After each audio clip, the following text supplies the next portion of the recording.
Shalom, jumpa lagi dalam Victorious Devotion pagi hari ini. Salam kemenangan buat kita semua. Saudara dikasih Tuhan, kita bersyukur kepadanya karena anugerahnya, kemurahannya, berkatnya senantiasa menyertai hidup kita. Kita bisa beristirahat sepanjang malam dan pagi ini kita bangun dengan tubuh yang sehat, dengan semangat yang baru dan terus percaya bahwa Tuhan ada bersama dengan kita. Baik saudara dikasih Tuhan, kita akan masuk dalam Victorious Devotion hari ini. Mari kita nyanyikan satu pujian, seperti rusa rindu sungaimu. Biarlah kita punya kerinduan untuk menghampiri tahta kasih karunia Tuhan.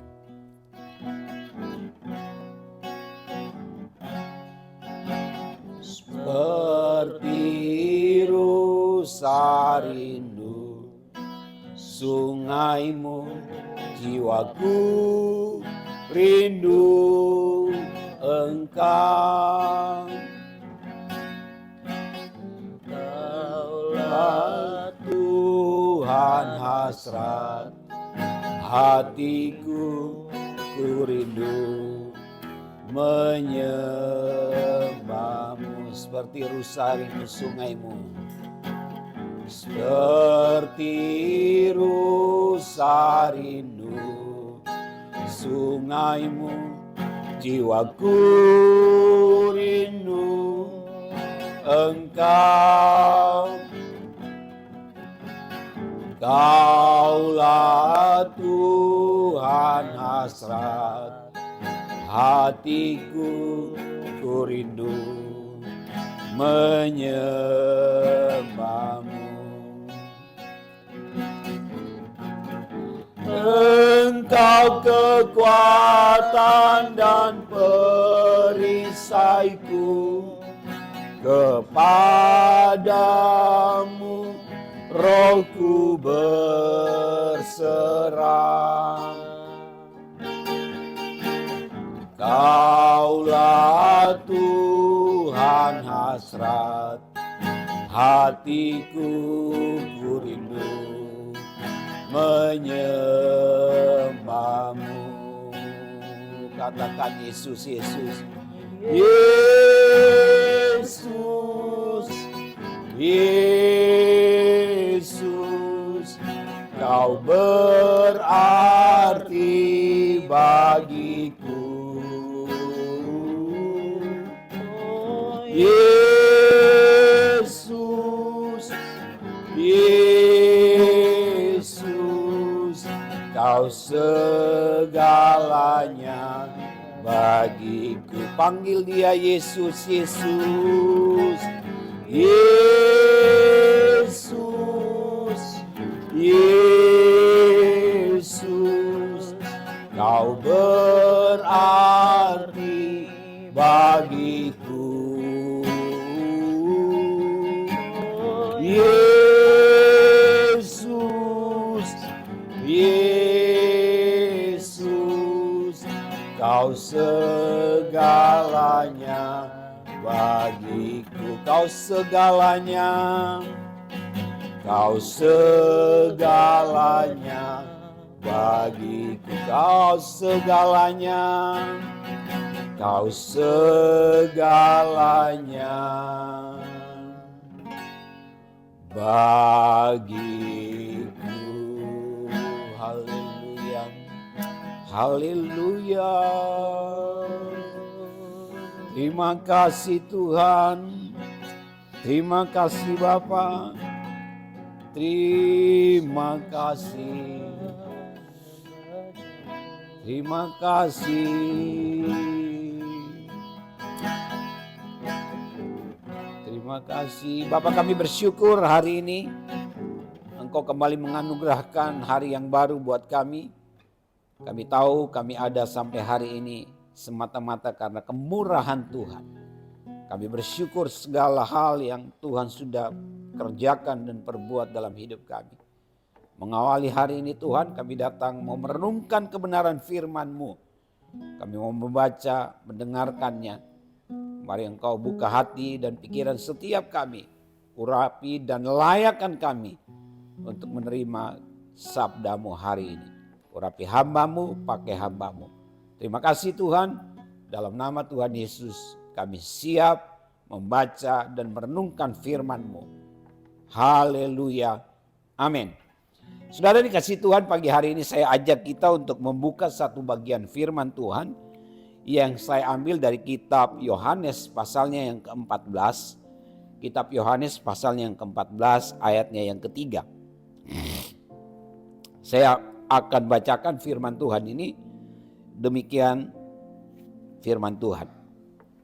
Dan apabila aku telah pergi ke situ dan telah menyediakan tempat bagimu, aku akan datang kembali dan membawa kamu ke tempatku, supaya di tempat di mana aku berada, kamu pun berada.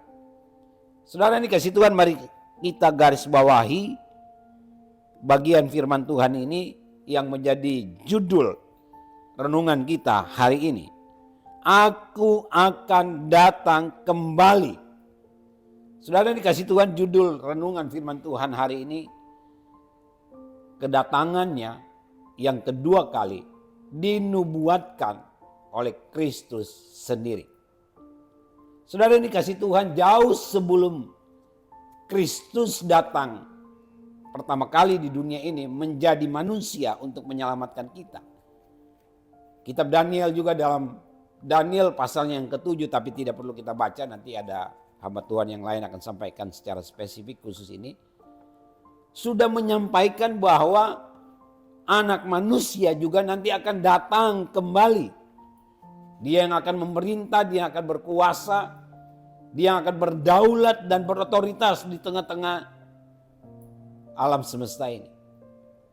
Nah, Yesus sendiri ketika mengerjakan misi penyelamatannya selama kurang lebih 3,5 tahun masa pelayanannya, dia juga menyampaikan bahwa dia pasti akan datang kembali. Saudara dikasih Tuhan, ini harus kita percayai, ini harus kita imani, karena ini adalah pernyataan yang benar yang keluar dari mulut Kristus sendiri.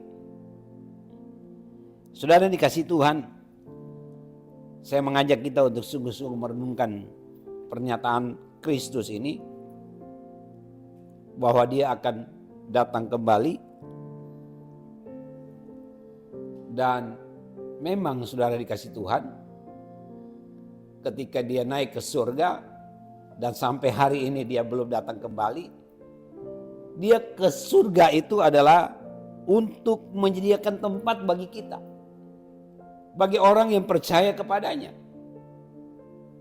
Karena itu saudara dikasih Tuhan, kita harus betul-betul percaya dia naik ke surga, dia akan datang kembali menjemput kita yang percaya kepadanya untuk bersama-sama dia hidup di surga yang kekal, bahkan memerintah bersama-sama dengan dia.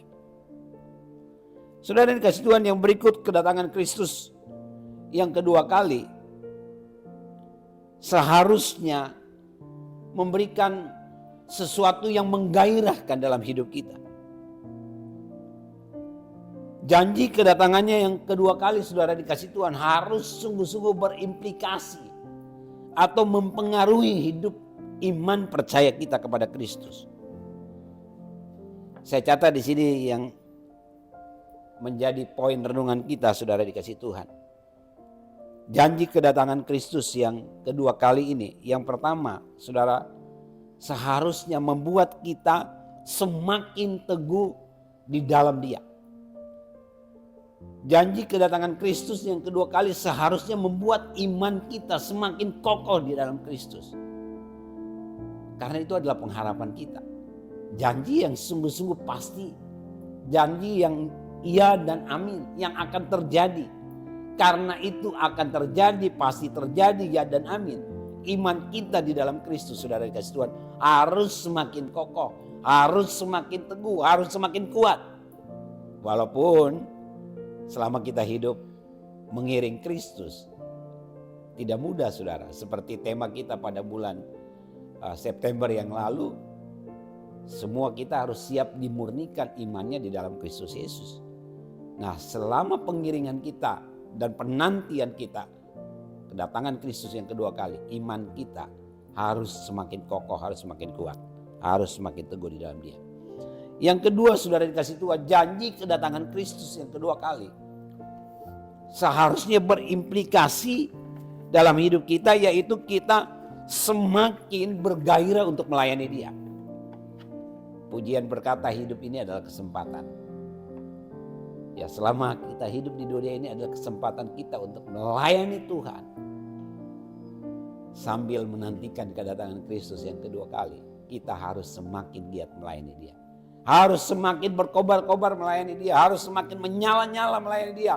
Harus semakin giat melayani Dia, saudara. Siapapun kita yang percaya kepada Dia, kita harus melayani Dia, saudara.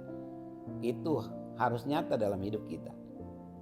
Yang terakhir, saudara dikasih Tuhan, janji kedatangan Kristus yang kedua kali seharusnya berimplikasi mempengaruhi hidup kita, yaitu menjadikan kita semakin menjaga kekudusan atau kesucian hidup. Kalau kita percaya bahwa Kristus akan datang yang kedua kali, saudara, Kristus itu kudus, Kristus itu suci, kita pun harus demikian. Sebagaimana Kristus hidup, demikian juga kita harus hidup. Kalau Kristus itu suci, Kristus itu kudus. Dan di surga itu adalah kudus dan suci. Tidak ada orang yang masuk surga kalau tidak kudus, kalau tidak suci.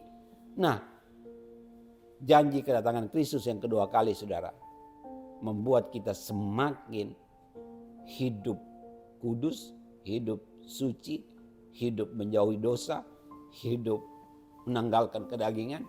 Karena saudara dikasih Tuhan, firman Tuhan berkata bahwa kalau kita gak kudus, kalau kita gak suci, kalau kita masih dikuasai oleh keinginan daging, kalau hidup kita masih dikuasai oleh dosa, kita gak akan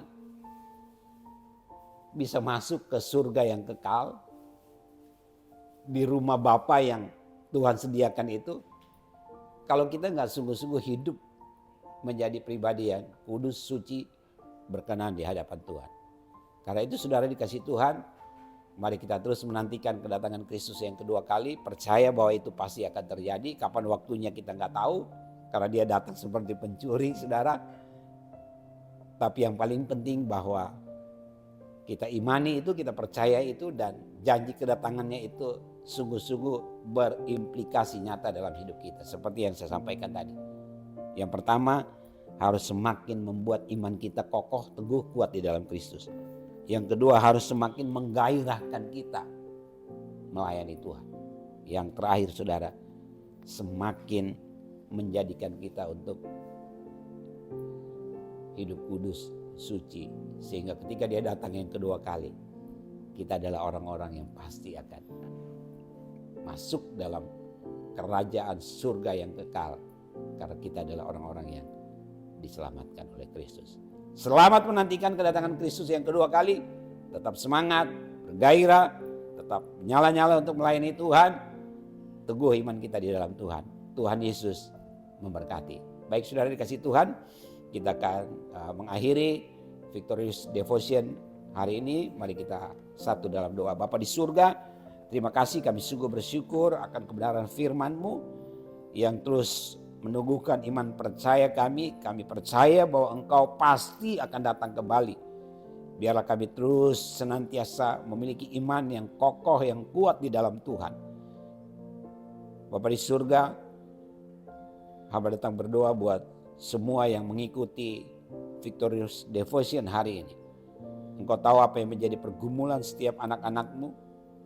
Biarlah setiap kami membawa seluruh pergumulan kami ke dalam tangan Tuhan. Engkau yang terus menguatkan dan memampukan kami dalam kami menjalani kehidupan di tengah-tengah dunia ini. Hamba berdoa bagi setiap mereka yang dalam kelemahan tubuh, yang sakit. Biarlah Tuhan sembuhkan dan pulihkan dalam nama Tuhan Yesus. Yang dalam keadaan bergumul untuk satu persoalan atau masalah, Tuhan, hamba berdoa ada jalan keluar di dalam Tuhan. Hamba berdoa buat keluarga demi keluarga, pribadi lepas pribadi. Berdoa juga buat seluruh aktivitas dari anak-anak-Mu Tuhan, dari umat-Mu yang percaya kepadamu, kegiatan hari lepas hari, entah itu studi, usaha, pekerjaan. Hamba berdoa berkati studi anak-anakmu, berkati usaha pekerjaan setiap umatmu Tuhan. Terima kasih Bapa. Terima kasih. Kami percaya selama kami menantikan kedatangan Kristus yang kedua kali, kami akan tetap setia di dalam Tuhan. Terpujilah Engkau Bapa. Dalam nama Tuhan Yesus kami berdoa dan bersyukur. Haleluya. Amin. Demikian Victorious Devotion kita hari ini. Salam kemenangan.